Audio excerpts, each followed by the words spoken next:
أعوذ بالله من الشيطان الرجيم. بسم الله الرحمن الرحيم. قل أعوذ برب الناس ملك الناس إله الناس من شر الوسواس الخناس الذي يوسوس في صدور الناس من الجنة والناس.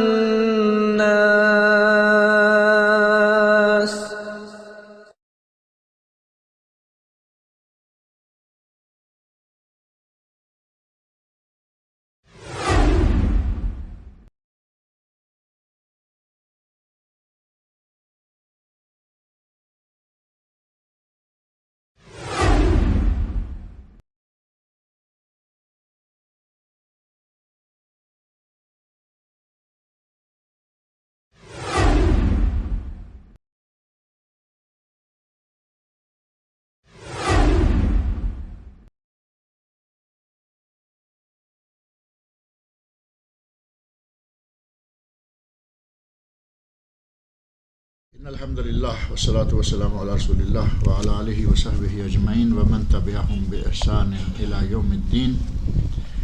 أما بعد فأعوذ بالله السميع العليم من الشيطان الرجيم. بسم الله الرحمن الرحيم. قل أعوذ برب الناس ملك الناس إله الناس من شر الوسواس الخناس الذي يوسوس في صدور الناس من الجنة والناس. قرآن کریم کی سورت نمبر 114 یعنی آخری صورت ہے. پہلے سورت الفاتحہ کا ترجمہ، تفسیر اور تشریح آپ کے سامنے رکھی گئی ہے، جو کہ قرآن کریم کی پہلی صورت ہے. اور اب یہ قرآن کریم کی آخری صورتیں جو ہیں، چونکہ یہ چھوٹا سا کورس ہے، اتنا لمبا نہیں ہے، انہوں نے سورہ فاتحہ لے لی جو کہ ہر نماز میں ہر رکعت میں ہے، اور کچھ صورتیں آخر سے چھوٹی چھوٹی، سورہ ناس، سورہ فلق، سورہ اخلاص، معوذات جو ہیں وہ لے لیے ہیں. معوذات میں سے سورت الناس جو ہے وہ ہے جو میں نے ابھی آپ کے سامنے پڑھی ہے. سورت ناس اور سورت الفلق، ان دونوں صورتوں کو اکٹھے کہا جاتا ہے معوذتین. معوذتین یعنی پناہ دینے والی دو صورتیں. اللہ کا کلام ہے، اللہ کے کلام کی برکت سے انسان کو شیطان کے شر سے پناہ ملتی ہے، اور وہ دو صورتیں یہ ہیں. اور بعض اہل علم نے معوذات کا لفظ استعمال کیا. معوذات ایک تو نبی صلی اللہ علیہ وسلم کی وہ دعائیں ہیں، اللہم انی اعوذ بک من الجبن والبخل. بہت ساری چیزوں کا ذکر آپ نے کیا کہ میں بخل، جبن، بزدلی، کسل، سستی اور قہر الرجال اور دین، قرض، وہ بھی سارے معوذات ہیں کہ اے اللہ میں تیری پناہ مانگتا ہوں. اور معوذات جو قرآن کریم میں ہیں وہ 3 صورتیں ہیں، قل اعوذ برب الناس، قل اعوذ برب الفلق اور قل هو اللہ احد. ان تینوں کو معوذات کہا گیا. ان معوذات میں ساتھ ہی جو ایک چوتھی صورت شامل ہو جاتی ہے وہ ہے قل یا ایھا الکافرون. بعض روایات میں نبی صلی اللہ علیہ وسلم کا قل یا ایھا الکافرون پڑھنا، اور بعض میں قل یا ایھا الکافرون کی جگہ پر قل ھو اللہ احد پڑھنا اور آگے 2 صورتیں. یعنی معوذتین تو ہر شکل میں ہیں. اب پہلی 2 صورتوں میں سے کبھی کافرون اور کبھی اخلاص، تو اس کا معنی یہ ہوا کہ چاروں ہی بہت قیمتی صورت. قرآن کریم سارا قیمتی ہے. ایک حرف پڑھنے پر 10 نیکیاں. سنن ترمذی کی بڑی مشہور حدیث ہے کہ ایک حرف پر 10 نیکیاں ہیں. یہ تو سارے قرآن میں ہیں. اور قل ھو اللہ ثلث القرآن تعدل ثلث القرآن، کہ قل هو اللہ احد جو سورۃ اخلاص ہے یہ 1/3 قرآن 10 سپاروں کے برابر ثواب ہے۔ اب یہ سمجھ کر میں نے پہلے بھی یہاں عرض کیا ہے کہ یہ سمجھ کر کہ اس کا 10 سپاروں کے برابر ثواب ہے تو ٹھیک ہے، 1-2 مرتبہ یہی پڑھ لی، قرآن مکمل ہوا تو قرآن پڑھنے کی کیا، یہ نہیں، غرض یہ ہے کہ اس کا اتنا ثواب ہے، اس کو پڑھنے میں ذرا زیادہ توجہ دی جائے، لیکن اس کو لے کر قرآن کو چھوڑ دینا یہ مراد نہیں ہے۔ اگر ایسا کریں گے تو پھر آپ اس ملازم کی طرح ہو جائیں گے یا اس آفیسر کی طرح ہو جائیں گے، کمپنی نے اعلان کر دیا، یعنی یہ جتنی بھی صورتیں جن کے فضائل بیان ہوتے ہیں ان کے پڑھنے کے سلسلہ میں یہ مثال ذہن میں رکھیں کہ ایک کمپنی نے اعلان کر دیا، کہا کہ جو آدمی پابندی کے ساتھ 2 مہینے بغیر لیٹ ہوئے آیا کرے گا اس کو ہم 6,000-8,000 ریال جو ہے اسپیشل دیں گے۔ جائز ہے، کوئی حرج نہیں، حلال ہے، کمپنی کی طرف سے یہ اعلان ہو گیا کہ جو شخص 2 مہینے مسلسل ایسا کرتا ہے اسے 10,000 ریال دیں گے۔ اب اس نے 10,000 کا سن لیا، 2 مہینے ٹکا کے اس نے ڈیوٹی دی، اب اسے پتہ چلا کہ 10,000 میری تو 3 مہینے کی تنخواہ یا اس سے بھی زیادہ ہے، 2,500 والا ہوگا تو 4 مہینے ہو گئے سیدھے سیدھے، اور اگر کوئی 5 والا ہے تو 2 مہینے۔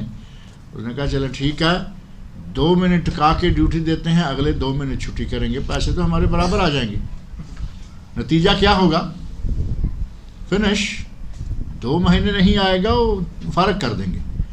تو وہی معاملہ نہ ہو کہ قل ہو اللہ پہ بیٹھے رہیں اور کہیں ایسا نہ ہو جائے کہ وہ لیٹر آ جائے کہ تمہیں یہاں سے فارغ کر دیا گیا ہے، فائر نہ ہو جائیں۔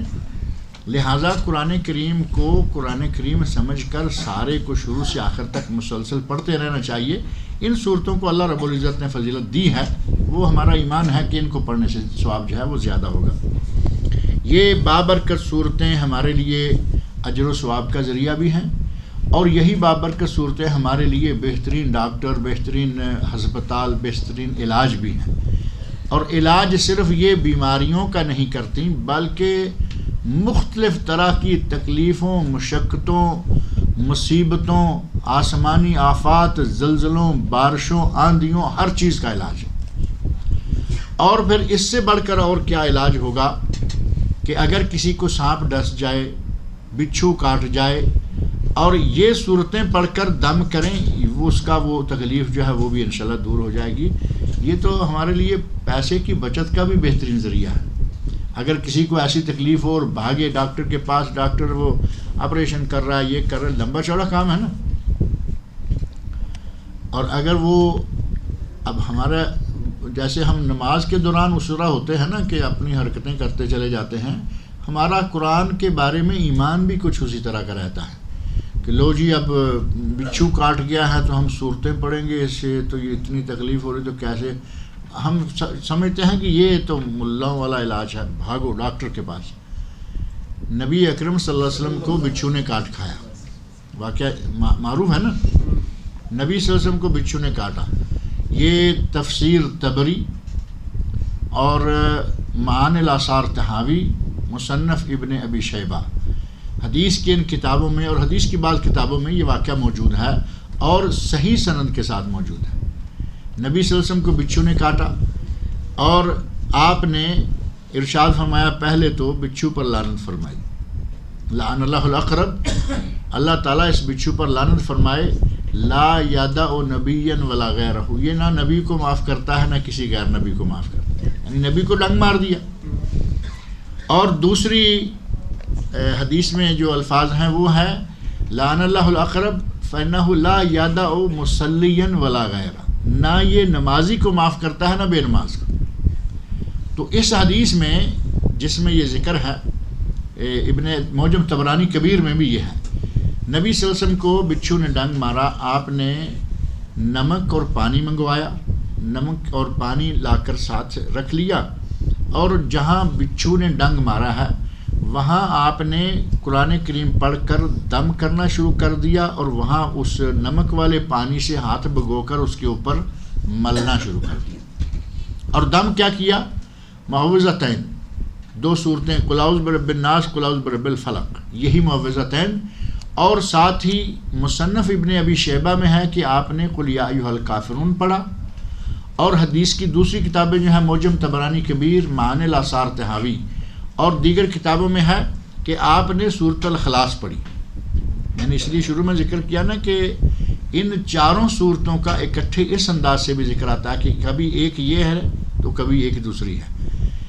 یا آپ نے قل یا ایھا الکافرون پڑھی یا قل ھو اللہ پڑھی، تو ہم اگر دونوں پڑھ لیں تو دونوں حدیثیں جمع ہو گئی نا.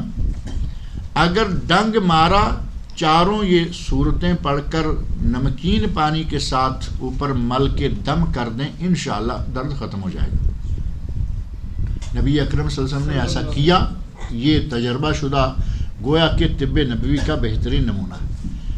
اور اسی پر بس نہیں ہے، بلکہ تعویذ گنڈوں کا آج کل دور ہے.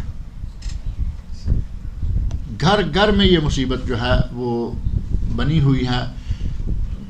اگر کسی کا ذرا کام اچھا ہے، کام اچھا لگ گیا، سروس اچھی لگ گئی، وہ جادو ٹونے کرنے والے موجود ہیں، وہ کہیں گے کہ کوئی ایسا کام کرواؤ کہ اس کے لیے رکاوٹ بنے.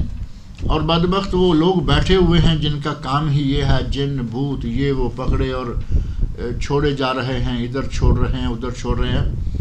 اگر کوئی تعویذ گنڈے کے کسی بھی آدمی کے ہاتھ سے چڑھا ہوا ہے، کسی کے شکار بنا ہوا ہے، یا کسی پر جادو ہے، کسی پر جن ہے، کچھ بھی ہے، تعویذ گنڈوں جنات جادو کا بہترین علاج یہ دونوں صورتیں ہیں، یا چاروں ہی صورتیں کر لیں.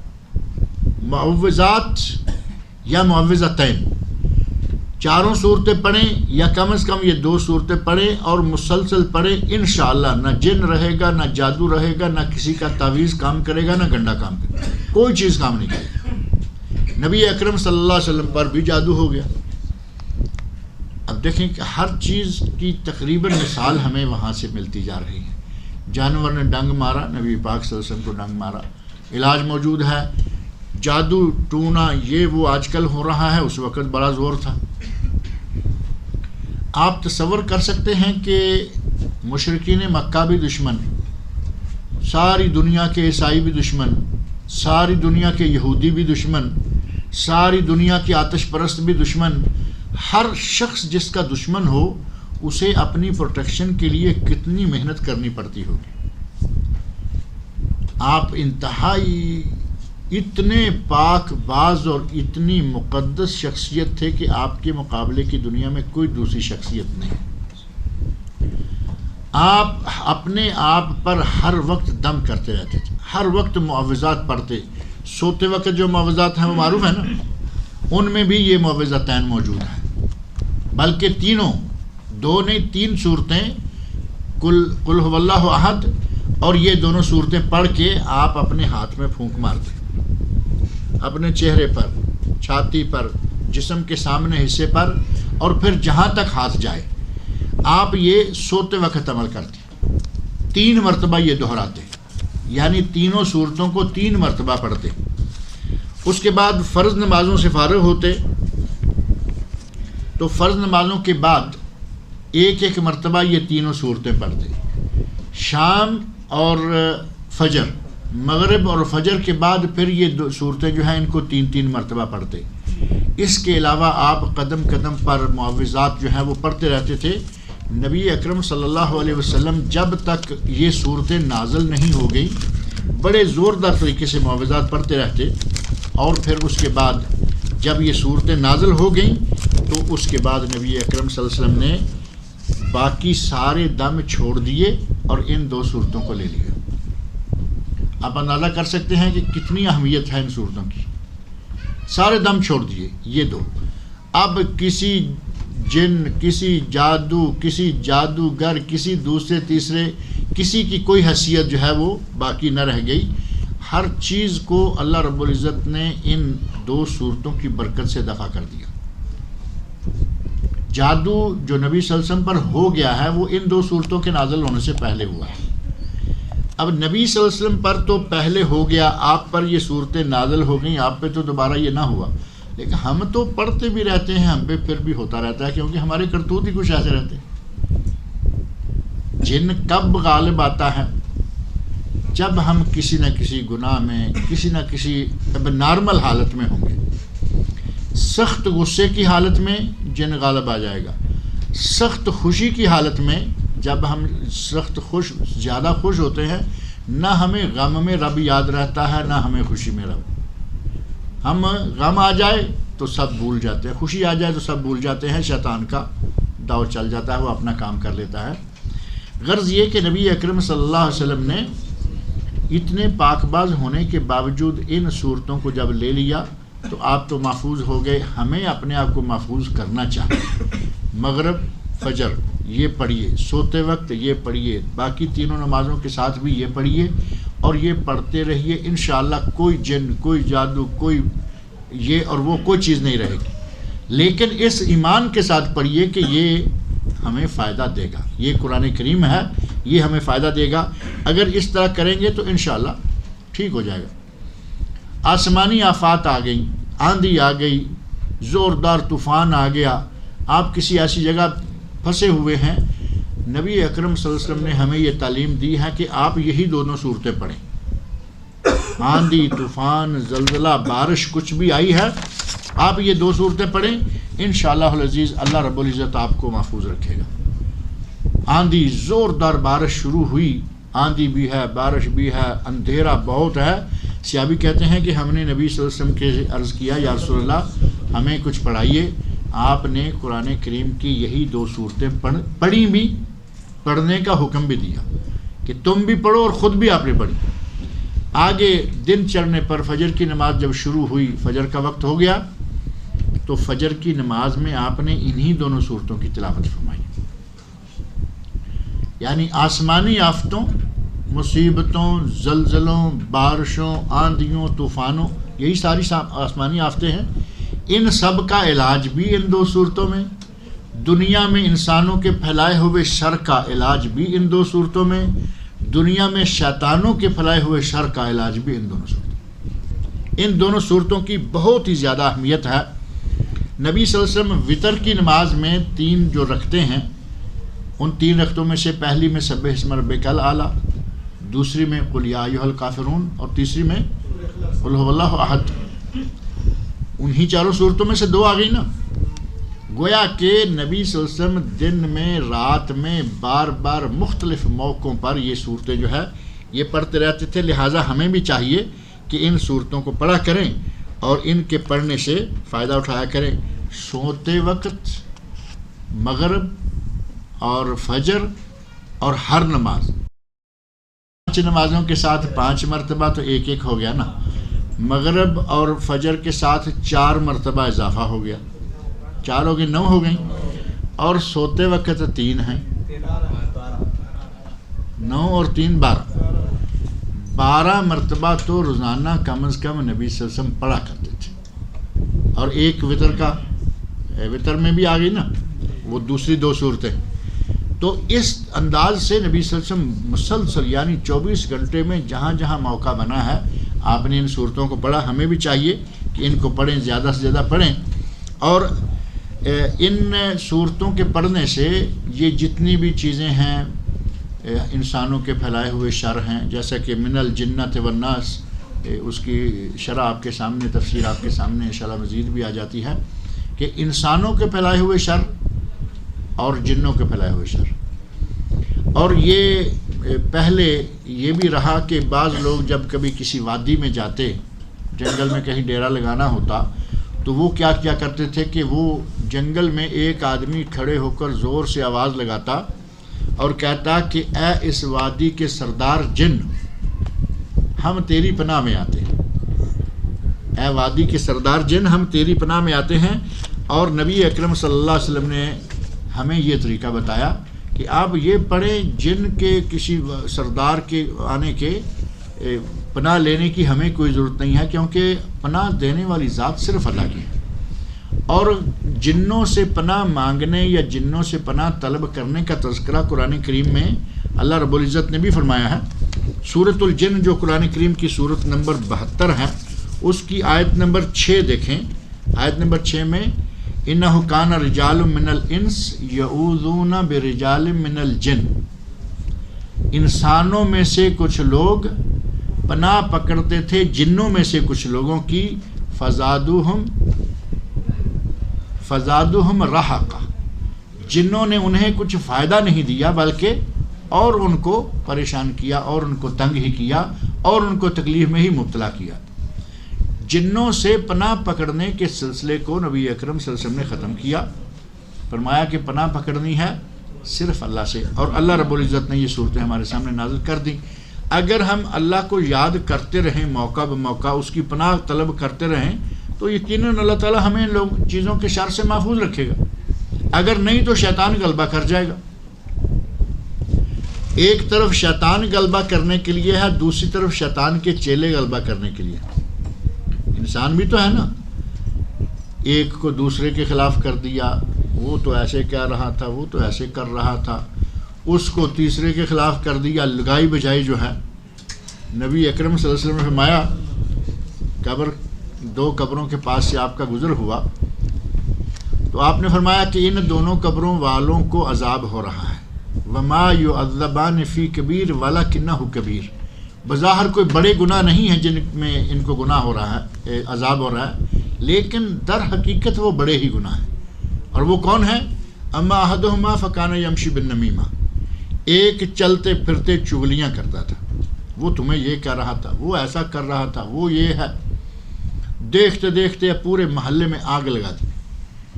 اور دوسرا فکان لا یستنزہ من البول، وہ پیشاب کے چھینٹوں سے نہیں بچا کرتا، دونوں کو قبر میں عذاب ہو۔ تو یہ جو چغلی غیبتیں کرنا ایک دوسرے کے خلاف، جس کو لگائی بجائی کہتے ہیں، یہ شیطانی فعل ہے اور انسانوں میں بھی موجود ہے۔ ان سب سے بھی اللہ رب العزت ہمیں انہی صورتوں کے ذریعے محفوظ کرتا ہے۔ اور جیسے ہی شیطان کا زور چڑھتا ہے، میں نے عرض کیا کہ خوشی زور کی ہو تو شیطان کا دور چل جاتا ہے، اور غم زور کا ہو، اور آدمی جب دونوں حالتوں میں اللہ کو بھولتا ہے تو شیطان اپنا کام کرتا ہے۔ بعض احادیث میں آتا ہے کہ جس وقت انسان غفلت میں مبتلا ہوتا ہے، اذا سہا وغفل وسوسہ، جیسے ہی سہو یعنی آدمی کی حالت ایسی ہو کہ غفلت سی ہے، لاپرواہی سی ہو گئی، شیطان وسوسے ڈالنا شروع کر دیتا ہے دل میں آ کے یہ اور وہ۔ اور جس وقت بندہ اپنے رب کو یاد کرتا ہے، انخنسا، اور بعض روایت میں خنسا، اور یہ جو ہے نا الخناس، وہ اسی ہماری صورت میں آنے والا ہے، میں نے ابھی پڑھا ہے، الہ الناس من شر الوسواس الخناس، اسی سے خنسا انخنسا، جیسے ہی بندہ اپنے رب کو یاد کرتا ہے یہ بھاگ جاتا ہے۔ خناس کا معنی چھپ جانے والا، بھاگ جانے والا۔ تو اگر آدمی غافل ہے تو شیطان کا تسلط ہے، بندہ اللہ کو یاد کرتا ہے، شیطان بھاگ جاتا ہے۔ اور بھاگ کر یہ بھی نہیں کہ دنیا سے ہی ہماری جان چھوٹ جاتی ہے، ایک مرتبہ نکل جاتا ہے، ورنہ یہ بھاگ کے جاتا بھی کہیں نہیں، ادھر ادھر ہی کہیں نہ کہیں۔ نبی صلی اللہ علیہ وسلم میں شاہ فرماتے ہیں کہ جب مؤذن اذان کہتا ہے تو یہ اذان کی آواز کے ساتھ بھاگ کے نکلتا ہے، اتنا زور سے ڈر کے بھاگتا ہے کہ اس کی ہوا نکل جاتی ہے۔ حدیث میں الفاظ موجود ہیں کہ وہ بھاگتا ہے وَلَهُ ذُرَاتٌ، اس کی ہوا نکل رہی ہوتی ہے، گوز مارتا ہوا بھاگتا ہے۔ اذان ختم ہوتی ہے، واپس آ جاتا ہے، اقامت شروع ہوتی ہے، پھر بھاگ جاتا ہے، اقامت ختم ہو کے جماعت کھڑی ہوتی ہے تو پھر یہ آ جاتا ہے۔ نبی صلی اللہ علیہ وسلم شاہماتے ہیں کہ میں اسے دیکھتا ہوں بکری کے بچے کی طرح نمازیوں کے درمیان میں گھس جاتا ہے اور نمازیوں کے دلوں میں وسوسے ڈال کر ان کو پریشان کرتا ہے۔ تو یہ بہت ہی بری چیز ہے، اس سے بچنے کے لیے ہمیں کوشش کرنی چاہیے، ہر وقت تعوذ، ہر وقت یہ معوذات یہ پڑھتے رہنا چاہیے۔ انہی میں سے آج یہ جو صورت ہے، صورت الناس، یہ ہم پڑھتے ہیں۔ اللہ رب العزت نے قل کہہ کر نبی اکرم صلی اللہ علیہ وسلم سے خطاب فرمایا کہ اے میرے نبی کہیے، آپ کہیے اعوذ برب الناس، میں لوگوں کے رب کی پناہ لیتا ہوں، لوگوں کے رب کی پناہ مانگتا ہوں، مالک الناس، جو کہ لوگوں کا مالک ہے، مالک الناس اور ملک الناس، اس کی یہ دونوں قراتیں ہیں، مالک الناس جو کہ لوگوں کا مالک ہے، الہ الناس لوگوں کا معبود ہے. یعنی میں ان 3 صفتیں آ گئی نا.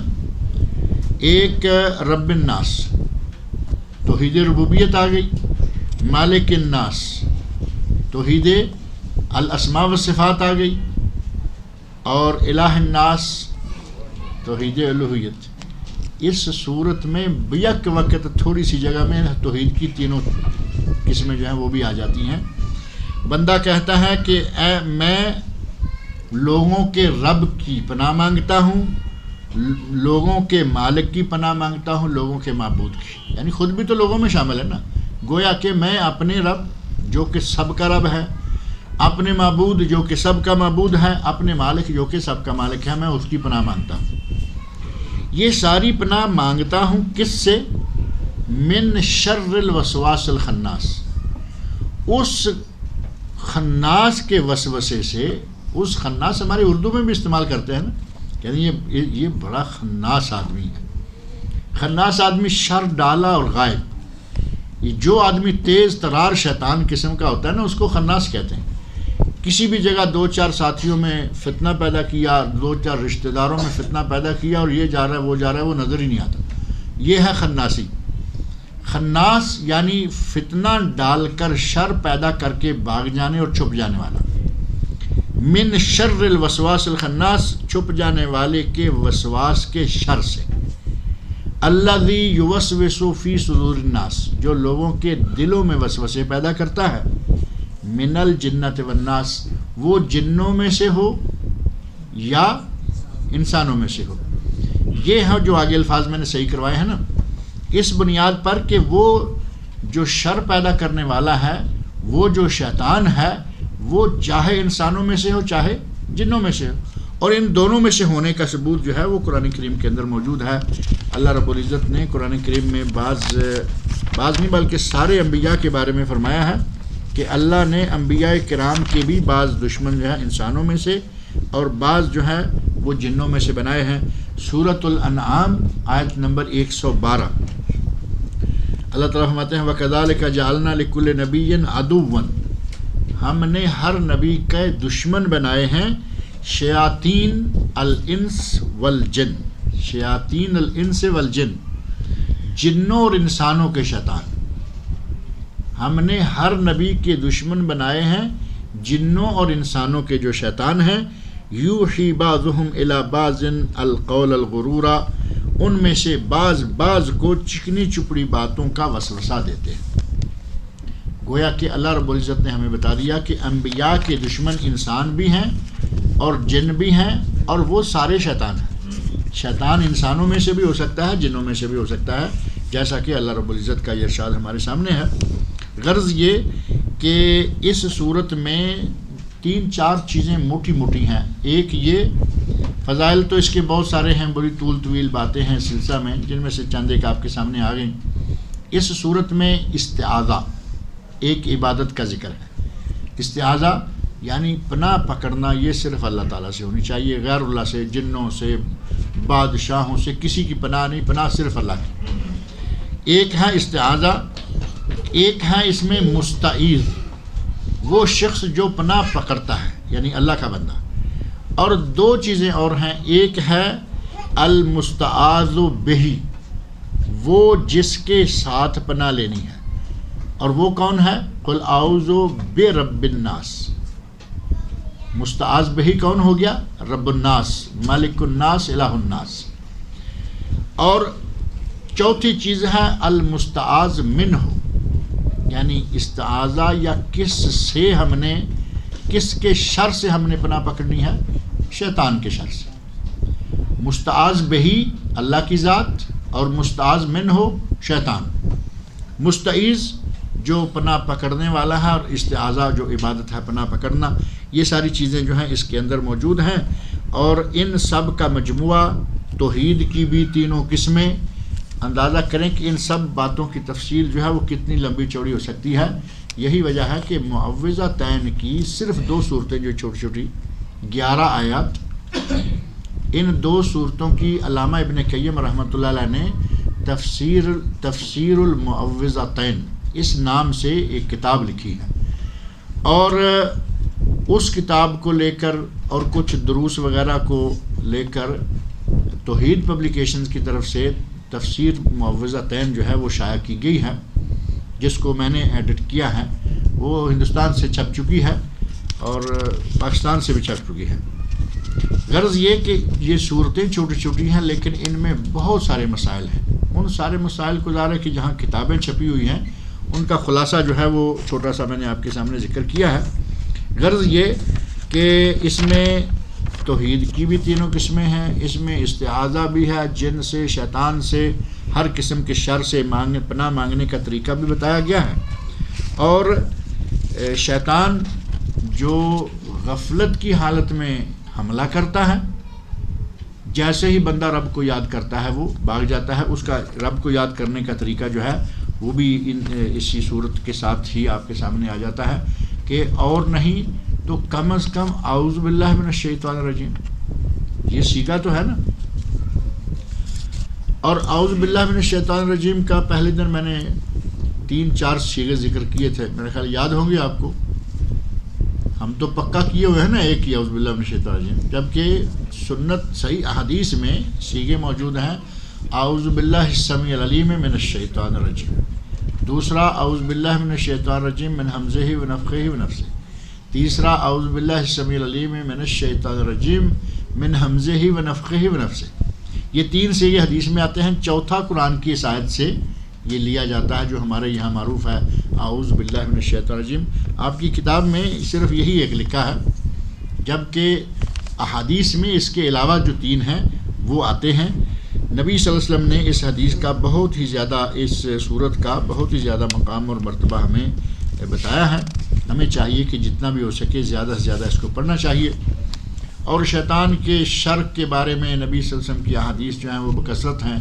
ایک حدیث، ایک واقعہ مشہور ہے جو نبی صلی اللہ علیہ وسلم اعتکاف کی حالت میں مسجد میں تھے. حضرت صفیہ رضی اللہ عنہا آئیں، آپ ان کو الوداع کرنے کے لیے باہر تک گئے، دیکھا کہ 2 انصاری لڑکے گزر رہے ہیں. ان کو آواز دی، بلایا، اعلیٰ رسلکما، ٹھہر جاؤ. بلا کے کہا کہ یہ تمہاری ماں صفیہ ہے، یعنی یہ کوئی غیر عورت نہیں جو میرے ساتھ باتیں کر رہی ہے، میری بیوی ہے. تو صحابہ نے اس بات کو بڑا محسوس کیا، یا رسول اللہ ہم آپ کے بارے میں شک کریں گے. تو فرمایا نہیں، شیطان اتنی بری چیز ہے، انہ یجری فی الانسان کمجری الدم، جس طرح انسان کے جسم میں خون دوڑتا ہے ایسے ہی شیطان دوڑتا ہے. لہٰذا کہیں ایسا نہ ہو کہ تمہارے ذہن میں یہ خیال آ جائے کہ پتہ نہیں یہ کون عورت ہے جو ساتھ کھڑی ہے. اور یہ کسی بھی آدمی کو معاف کرنے کے لیے تیار نہیں ہوتا سوائے ایک نبی صلی اللہ علیہ وسلم کی ذات گرامی کے. صحیح مسلم میں حدیث موجود ہے، اور وہ حدیث مختلف الفاظ سے حدیث کی بعض دیگر کتابوں میں بھی وہ وارد ہوئی ہے. آپ ارشاد فرماتے ہیں کہ ہر بندے کے ساتھ شیطان ہے. ما منکم من احد الا وکل الیہ، ہر شخص کے ساتھ ایک فرشتوں میں سے اور ایک شیطانوں میں سے ایک لگایا گیا ہے. بعض حدیث میں اسے کہا گیا قرین، ساتھی. ایک ساتھی فرشتوں میں سے اور ایک ساتھی شیطانوں میں سے، یعنی ابلیس کا ایک آدمی بھی موجود رہتا ہے. ایک حدیث میں، یہ متعدد حدیث ہیں، میں ان سب کا مجموعی خلاصہ ذکر کرتا ہوں کیونکہ ٹائم بہت ہو رہا ہے. حضرت عائشہ فرماتی ہیں یا رسول اللہ آپ کے ساتھ بھی ہے. آپ نے فرمایا نا کہ ہر کسی کے ساتھ ہے، تو آپ پوچھتی ہیں کہ آپ کے ساتھ بھی ہے. اور بعض روایت میں ہے کہ صحابہ کے سامنے جب آپ نے کہا کہ ہر شخص کے ساتھ شیطان ہوتا ہے، ایک شیطان ہوتا ہے، قرین ہوتا ہے، یا شیطان کا چیلا ہر شخص کے ساتھ ہے، تو صحابہ کہتے ہیں یا رسول اللہ آپ کے ساتھ بھی ہے. تو فرمایا میرے ساتھ بھی ہے، میرے ساتھ بھی ہے، لیکن اللہ نے میری یہ مدد فرمائی ہے. الا انہ قد اعاننی علیہ، اللہ نے میری مدد یہ کی اس کے خلاف کہ مجھے اس پر غالب کر دیا. فاسلم، میرا شیطان مسلمان ہو چکا ہے. فلا یامرنی الا بالحق، مجھے وہ حق کے سوا کسی بات کا حکم نہیں دیتا. تو اس کا مطلب یہ ہوا کہ ہر کسی کے ساتھ ہے اللہ، حتیٰ کہ نبی صلی اللہ علیہ وسلم کے ساتھ بھی شیطان. لیکن نبی کا شیطان مسلمان ہے، ان کو سوائے حق کے کوئی حکم نہیں دیتا. اور ہماری پوزیشن تو آپ کو معلوم ہے، ہم جو ہیں ہم تو اپنے آپ کو جانتے ہیں. ہمیں چاہیے کہ جتنا بھی ہو سکے زیادہ سے زیادہ اللہ کی پناہ مانگتے رہا کریں. صحیح مسلم میں 5013 نمبر حدیث کا 5013 جس میں یہ حدیث موجود ہے، وَلَكِنْ رَبِّي أَعَانَنِي عَلَيْهِ حَتَّى أَسْلَمَ، میرے رب نے میری یہ مدد کی ہے کہ وہ مسلمان ہو چکا ہے. اور دوسری روایات میں یہ موجود ہے فَلَا يَأْمُرُنِي إِلَّا بِحَقٍّ، کہ وہ مجھے حق کے سوا کوئی اور حکم نہیں دیتا. اللہ رب العزت سے دعا ہے کہ وہ مجھے اور آپ سب لوگوں کو شیطان کے شر سے محفوظ رکھے، اور شیطان ہی کے نہیں بلکہ شیطان اور انسان جتنے بھی شر پھیلانے والے ہیں، اللہ تعالی ہمیں ان سب کے شر سے محفوظ رکھے. اللہ تعالی مجھے اور آپ سب لوگوں کو قرآن کریم پڑھنے، سننے، سمجھنے اور ان پر عمل کرنے کی توفیق عطا فرمائے. تو میں ذکر کر رہا تھا نا کتاب علامہ ابن قیم رحمۃ اللہ علیہ کی، وہ یہ چھپ کے آ گئی ہے. اس کا ایڈیشن میرے پاس پہلے کوئی اور ہے، آج یہ دارالبلاغ والوں کی. یہ لکھا معوذتین، یعنی یہ تفسیر معوذتین ہی ہے. اور جو میں نے ذکر کیا کہ ہندوستان سے، پاکستان سے ہم نے ایک ایڈٹ کر کے چھاپی ہے، اس میں سے کچھ ضروری باتیں، کچھ تفسیر میں سے، کچھ ہمارے دروس، ہمارے بھائی شاہ ستار صاحب ہیں ان کے بعد جمعے کے خطبات، تو وہ سب کا مجموعہ جو ہے اس کو ایڈٹ کر کے ہم نے بھی چھاپا ہے. بہرحال یہ تفسیر معوذتین علامہ ابن قیم رحمۃ اللہ علیہ کی بہترین کتاب ہے. دارالبلاغ میں یہ موجود ہے، اور شاید یہ نیچے والی جو ہماری لائبریری ہے اس میں یہ موجود ہوگی. یہ بھی آپ لیں تو اچھا ہے تاکہ مطالعہ کریں، اور یہ آپ کے امتحان میں بھی انشاءاللہ کام دے گا. دین اور مذہب میں کیا فرق ہے؟ دین ہے، مذہب جو ہے وہ تو کچھ بھی نہیں ہے نا. مذہب کہتے ہیں یہ میرا مذہب، یہ تیرا مذہب، نہیں. اصل ہے دین. مذہب اصل میں فقہی الفاظ میں سے آتا ہے کہ مذہب کا معنی ہے کسی کے اختیار کرنے کی رائے، کون سا راستہ کسی نے اختیار کیا ہے. حنفی مذہب، شافی مذہب، فلاں مذہب، یہ ہیں. حنفی مذہب، شافی مذہب، مالکی مذہب، حنبلی مذہب، سلفی مذہب، یہ کرتے ہیں نا. تو اصل میں ہے دین، اور اس کے بعد لفظ ہے شریعت کا. یہ مذہب فقہی اختلافات کا نتیجہ ہے، اور سلفی مذہب نہیں ہے. یہ لفظ میں نے مجموعی طور پر ڈال دیا ہے، لیکن سلفی مذہب نہیں ہے. قرآن اور سنت پر عمل کرنے والا دین پر ہے، اصل پر ہے. وہ فروعی مذہب جتنے بنے ہیں وہ ان پر نہیں ہے، وہ اپنی اصل پر قائم. اصل پر جو قائم ہے اسے تو یہ نہیں کہہ سکتے نا کہ یہ فرقہ ہے.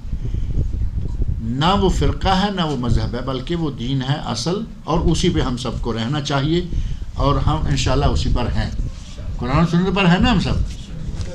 یہ سیرت النبی کے یہاں کے جو آپ کے علم میں ہے نا، پہلے جو ایک کورس گزرا ہے، یہ آپ کے سامنے یہ موجود ہے. 12 سیڈیز ہیں DVD، اور یہ کاشف صاحب کے پاس موجود ہیں.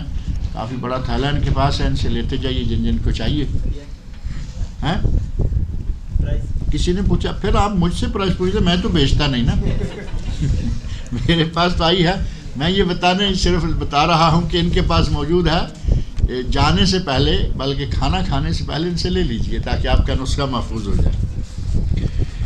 کہتے ہیں کہ دمام میں ہمارے ایک بھائی محمد اسماعیل صاحب رہتے ہیں. ان کی والدہ 2 دن کوما میں تھیں. کل رات ان کا انتقال ہو گیا ہے. دعا کریں کہ اللہ رب العزت ان کی مغفرت فرمائے، اللہ تعالیٰ ان کی بشری کوتاہیوں کو معاف کرے، اللہ تعالیٰ ان کو جنت الفردوس میں اعلیٰ مقام عطا فرمائے.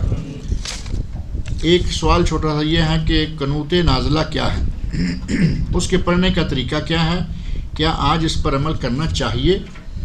قنوت نازلہ نبی اکرم صلی اللہ علیہ وسلم نے ان 2 قبیلوں کے خلاف، یہ ہے اصل میں دعا. ایک ہے قنوت وطر، یہ ہے جو وطروں کے آخر میں ہے نا، اللہم اہدنی فیمن ہدیت، اور ایک ہے قنوت نازلہ. اگر کوئی ہنگامی صورتحال پیدا ہو جائے، آفت آ گئی آسمان سے، آفت آ گئی دنیا سے، کوئی کسی ملک پر کسی ظالم نے قبضہ کیا، کافر نے قبضہ کیا، مسلمان ظالم نے قبضہ کیا، اور آپ چاہتے ہیں کہ اس کا قبضہ چھوٹ جائے، ایسے مواقع پر جو دعا مانگی جاتی ہے وہ ہے قنوت نازلہ. آج کل سعودی عرب میں خاص طور پر دعا مانگی جا رہی ہے، اور باقاعدہ یہ ایک سرکولیشن ہے تمام مساجد میں یہ دعا مانگی جائے، اور وہ سوریہ کے حاکم کے خلاف یا سوریہ کی حکومت کے خلاف، حاکم اکیلا تو نہیں ہے نا، جتنے چیلے چانٹے اس کے ہیں سارے، ان سب شیطانوں کے خلاف یہ دعا مانگنے کا حکم ہے۔ بشار الاسد اور اس کے جتنے بھی کارپردازان ہیں ان سب کے خلاف مسجدوں میں دعائیں مانگی جا رہی ہے، حرمین میں، سب جگہ پر۔ یہ ہے قنوت نازلہ، اور اس کی اساس صحیح حدیث میں موجود ہے۔ نبی صلی اللہ علیہ وسلم کے پاس آ کر کسی نے کہا کہ ہمیں فلاں قبیلے میں پڑھانے کے لیے مدرسین چاہیے۔ نبی صلی اللہ علیہ وسلم نے 70 حافظ اور قاری، آپ اندازہ کریں کہ اگر صرف ہم پورے خبر جو بہت بڑا ہے اس وقت، مدینہ تو اس وقت شروع میں اتنا بڑا نہیں ہوتا تھا نا، پورے خبر دمام سے 70 حافظ اور قاری اکٹھے کر لیں اور چن کے اکٹھے کریں کہ بھائی جو بہترین قاری ہوں، حافظ قرآن ہوں، ان کو کہا جائے کہ ہم کسی ملک میں بھیج رہے ہیں اور وہ وہاں جا کے دغا کریں اور سارے قاریوں کو شہید کر دیں، قتل کر دیں، تو کتنی تکلیف ہوگی۔ نبی صلی اللہ علیہ وسلم کے قاریوں کو اس طرح 70 حفاظ کرام اور قابل صحابہ کرام، ان کو دھوکے سے قتل کیا گیا۔ نبی صلی اللہ علیہ وسلم نے ان کے خلاف پورا مہینہ قنوت نازلہ پڑھی، پورا مہینہ۔ رول اور ذکوان 2 قبیلے تھے، ان دونوں کے خلاف آپ ہاتھ اٹھا کے بد دعائیں کرتے رہے کہ اے اللہ ان ظالموں کو اب تو سنبھالے۔ آج کل مسلمان اہل سنت کے خلاف سوریہ میں بشار الاسد وہی کام کر رہا ہے۔ مسلمان جو ہیں وہ بد دعائیں کر رہے ہیں کہ یا اللہ اس ظالم سے مسلمانوں کی جان چھڑا۔ ظلم، زیادتیاں جو اس کے بس میں ہے وہ کر رہا ہے۔ ہمیں بھی چاہیے کہ انفرادی طور پر بھی اس کے خلاف جو ہیں وہ اللہ سے دعا مانگے کہ یا اللہ ہمیں اس ظالم سے ہمارے بھائیوں کی جان چھڑا۔ محمد صلی اللہ علیہ وسلم کون سی انگلی میں انگوٹھی پہنتے تھے؟ نبی صلی اللہ علیہ وسلم نے مہر بنوائی تھی، اور اس انگوٹھی کے طور پر وہ نہیں تھی، وہ مہر کے طور پر تھی، لیکن انگوٹھی وہ آپ کی اس دائیں ہاتھ میں ہوتی تھی اور چھوٹی انگلی میں، اور اندر کی طرف، ہماری باہر کی طرف ہوتی ہے۔ آپ اندازہ کر لیں کہ آپ کی انگوٹھی اندر کی طرف رہتی تھی، جس طرف نگینہ ہوتا ہے وہ اندر رہتی تھی، صرف یہ کہ سنبھالی ہے، ایسے پھیری، باہر نکالی اور مور لگا لی، مور لگ گئی اور اس کو گھما کے اندر کر لیا۔ انگوٹھی پر لکھا ہوا تھا محمد رسول اللہ، نیچے محمد، اوپر رسول اور اوپر اللہ۔ یہ ترتیب کتب حدیث میں صاف طور پر موجود ہے۔ تو گویا وہ پوری سٹیمپ تھی، آج کے دور کی سٹیمپ تھی، اور نبی صلی اللہ علیہ وسلم نے بنائی، صحابہ کرام نے بنوا لی، وہ سلسلہ عام ہو گیا۔ اور اگر آج بھی کوئی سٹیمپ کے طور پر استعمال کرتا بنوائے، اور اگر ویسے ہی خوبصورتی کے چکر میں، سونا تو مردوں پر ویسے حرام ہے، کیا خیال ہے؟ سونا حرام ہے، گلے میں چین، ہاتھ میں بریسلٹ، انگلی میں انگوٹھی، کانوں میں بندے، اب پتہ نہیں وہ ٹکے میں کے تھوڑے سے رہ گئے ہیں، بلکہ وہ بھی کئی لوگوں کو دیکھا گلے میں بھی ہار ڈالے ہوئے ہیں۔ یہ ماتھے والا مرد میرے خیال نہیں لگاتے، اگر کبھی یہ بھی شروع کر دیں تو پورا 3 نمبر میں چلے جائیں گے، 2 نمبر تو آلریڈی ہے ہی ہیں۔ اللہ تعالیٰ ان کو ہدایت دے۔ نبی اکرم صلی اللہ علیہ وسلم کی دیکھا دیکھی صحابہ کرام نے بکثرت انگوٹھیاں بنوا لی، اور آپ نے انگوٹھی جیب میں ڈال دی، آپ نے اپنی مہر جیب میں ڈال دی۔ تو اس کا مطلب یہ کہ انگوٹھی رکھنا جائز تو ہے، جائز تو ہے، لیکن اس کو فیشن، اس کو شو کا ذریعہ نہ بنایا جائے۔ آپ نے ایک ضرورت کے تحت بنائی تھی، پہلے سونے کی بنائی، پھر نبی اکرم صلی اللہ علیہ وسلم نے اس کو ہمیشہ کے لیے مردوں کے لیے منع قرار دے دیا۔ ایک مرتبہ سونے کی انگوٹھی آپ نے بنوائی ہے، لیکن جلد ہی وہ ختم کر دی، پھر چاندی کی انگوٹھی رہی۔ کیا آج کل بیعت کرنا ضروری ہے؟ جس طرح کہ اکثر لوگوں کا خیال ہے کہ پیر و مرشد کی بیعت کرنا ضروری ہے اور دم کرنے کی اجازت وغیرہ لینی، یہ بیعت کرنا جو ہے وہ بیعت ہے، یہاں بھی بیعت ہوتی ہے، سعودی عرب میں حاکم کی بیعت کرتے ہیں۔ بیعت اس کی کرنی ہوتی ہے کہ جس آدمی کے ہاتھ میں اتنی جان ہو کہ وہ آپ کا تحفظ کر سکے۔ اگر کوئی اس کے دائیں بائیں گناہ ہوتا ہے، اس گناہ کی سزا نافذ کر سکے، امیر المومنین یا حاکم وقت، اس کی بیعت ہے۔ اور اگر ایک محلے میں 3 پیر ہیں اور تینوں کی بیعت الگ الگ ہو رہی ہے اور تینوں کے ہاتھ میں کچھ بھی نہیں. نہ وہ کسی کو سزا دے سکتے ہیں، نہ وہ کسی کو تحفظ دے سکتے ہیں. وہ پیر صاحب کی اپنی جوتی کو اٹھا کے لے جاتا ہے، اپنی جوتی نہیں بچا سکتی. ان لوگوں کی کیا بیعت کریں گے آپ لوگ؟ بیعت اس کی ہے جو کسی حیثیت کا مالک ہے، حاکم ہے اور دفاع کر سکتا ہے آپ کا. تو اس طرح کا حاکم، اسلامی مسلمان حاکم ہے، اس کی بیعت کریں. یہ جو ہمارے یہاں بیعت شروع ہو گئی ہے اور پھر دم کرنے کے لیے اجازت.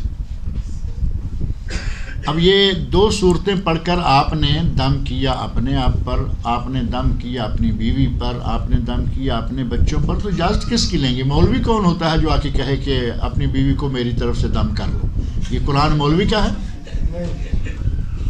نا؟ عجیب قسم کی باتیں. اصل میں ہم کچھ ایسا ماحول اپنا بنا چکے ہیں پاکستان انڈیا میں کہ کوئی اپنی مرضی سے کچھ نہیں کرے گا. بچی کی منگنی کرنی ہے میری مرضی سے، بیوی کو دم کرنا ہے میری مرضی سے. بھئی میں کون ہوتا ہوں اس خاطر؟ جس کی بچی ہیں وہ اچھا رشتہ دیکھ کر، وہ پیر کی مرضی کے بغیر نکاح نہیں ہوتا، پیر کی مرضی کے بغیر شادی نہیں ہوتی، پیر کی مرضی کے بغیر بھینس نہیں خریدتے، ہر کام پیر کی مرضی سے. شریعت چھوٹتی ہے، چھوٹتی رہے. قرآن و سنت کی خلاف ورزی ہوتی ہے، ہوتی رہے. پیر کی خلاف ورزی نہیں ہونی چاہیے. وہ پیر ہے یا ہم نے تو اس کو نبی سے بھی اونچا درجہ دے رکھا. اللہ تعالی ہمیں صحیح راستے پر چلنے کی توفیق عطا فرمائے. قرآن اور سنت کا صحیح دم کوئی بھی کرے، جب چاہے کرے، جس کو چاہے کرے.